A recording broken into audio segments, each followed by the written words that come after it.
To purchase a drawing task for this lesson, go to creativitybridge.com and click on the upper menu.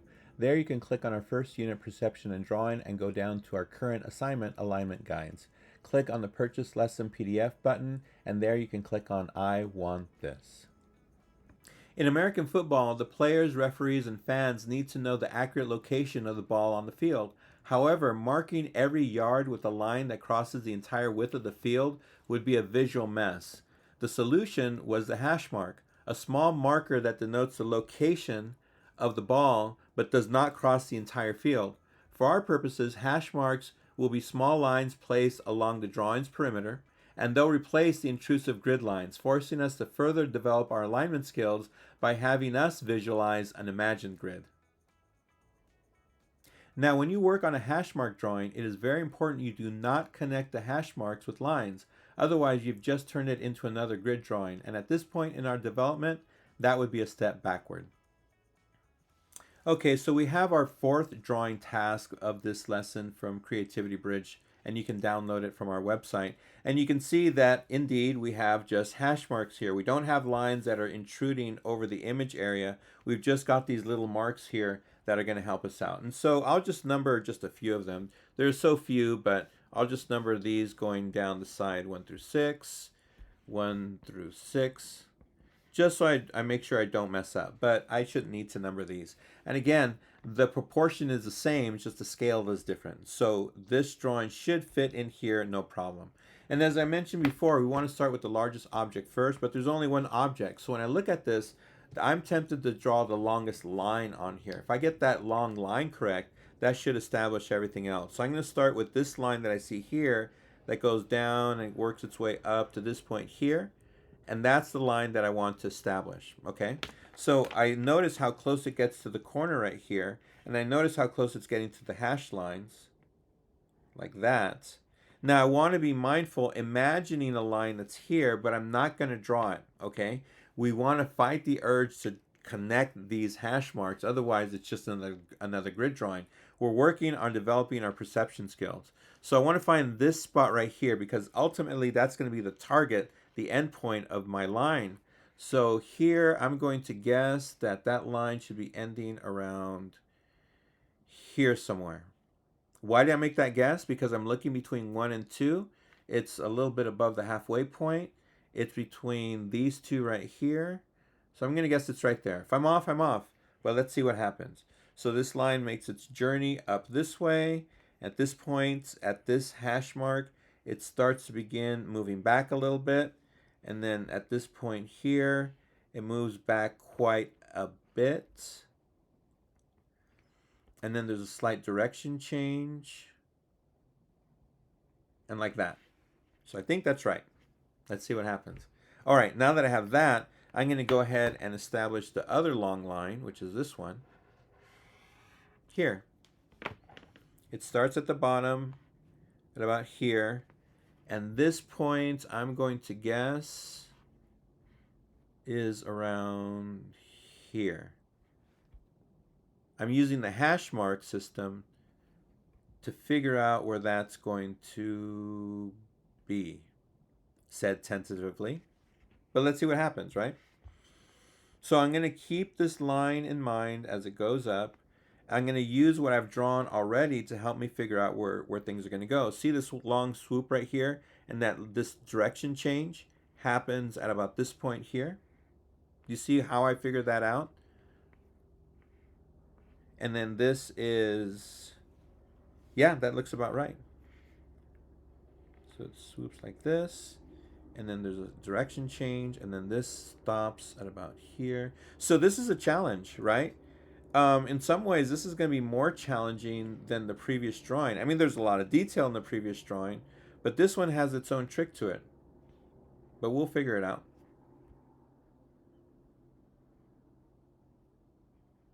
Oh, I got to be nicer to her. I got to be nice. Okay, there we go. Then it goes, then this line goes like this.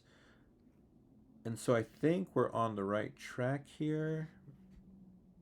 Again, I'm fighting the temptation to connect these hash marks. This line drops down. There's a direction change. Comes back up. All right. Now I can go ahead and start putting in some of these details. So that belt that she's wearing, that's working out. Okay, good. And then I can put in these things later, but I think this is going to work out okay too. This goes like this, and then this line changes direction going this way, like this. Yep, I think that's right. And I'll do the rest later. But let's focus on this top part here. When I look at her arms, see how the elbow reaches this point right there? What I can do though is let's use another strategy, something that we've been using, the axis line approach here.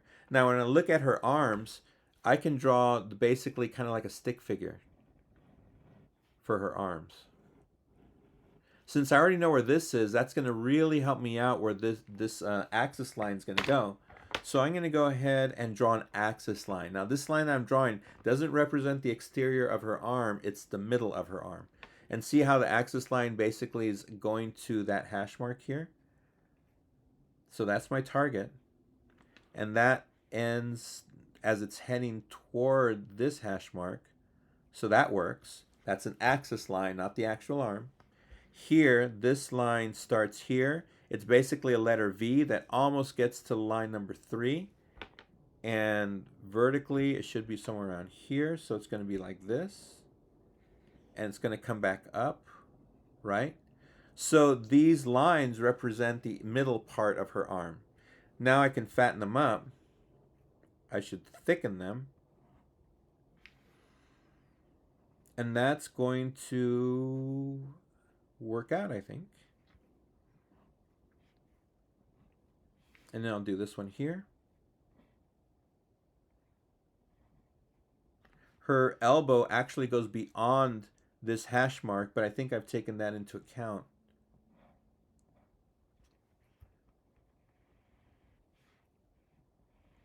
Okay, good.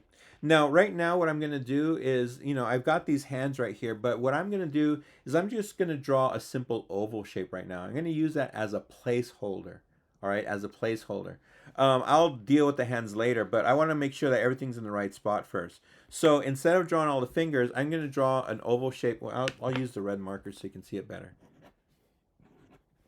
Okay. And eventually later on, I'll go back and revisit this and turn it into what it is. But see how I've drawn it at the right size? So that's going to help me out when I get to it. And see how this should be really close here. And that's going to help me too. Eventually, these oval shapes will become hands. But right now, they're working as placeholders. Okay. Now that I have this, let's go ahead and deal with her face and that big funky hat that she's wearing. When I look at her face, again, her face kind of has a shape like a football. And if I were to draw an axis line, it's going in this direction, not just her face, but her hat as well. And so what I want to do is I want to figure out where this is going to be. I'm drawing simplified shapes, and I want to figure out the larger objects and go down to the next largest, and so on. And so looking at this thing, I want to figure out where that chin's going to be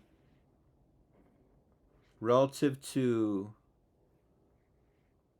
So I'm guessing here. I'm guessing that this chin is going to be around here. You see how I figure that out? Now I want to figure out where the top of the hat's going to be. Like that. And this represents my axis line. I'll draw it lightly so you can see it. That's a little bit actually darker than it should be, but you can see how I'm going to use that as a foundation for her face and the hat. Okay? Now that I have this, I am going to figure out how long this should be. So I'm going to work this way. Right? I think that's this length right here represents her face. And so the hat should be getting close to her hands. I have an placeholder for the hands. That's going to let me know where the hat should stop, right? Here on this side and on this side. And then this gets close. So we're doing lots of work here. But what we're doing is really helping us out with our drawing skills. And for those of you that haven't drawn in years or ever, we're doing challenging work, but it's really going to help us. So I think that's going to be the hat.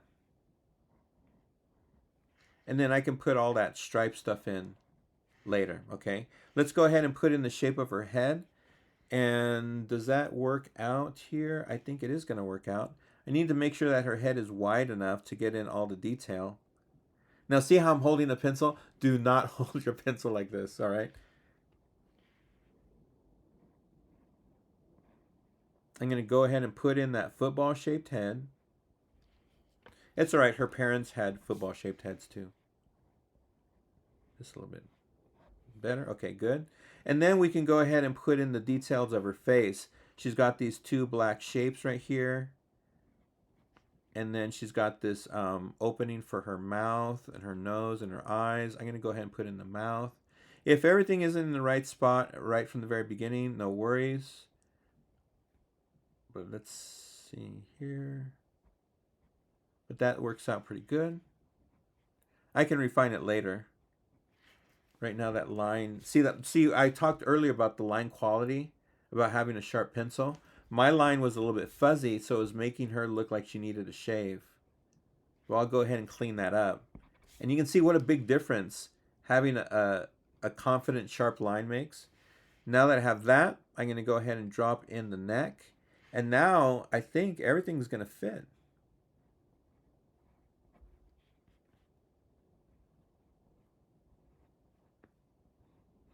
Right? Maybe this could be a little bit lower, so all that stuff fits. But you can see the general shape of the drawing and how it's taking shape and how it's working. There are some slight adjustments that I need to make here. This should be a little less exaggerated. But everything else is looking pretty good. So that's going to work.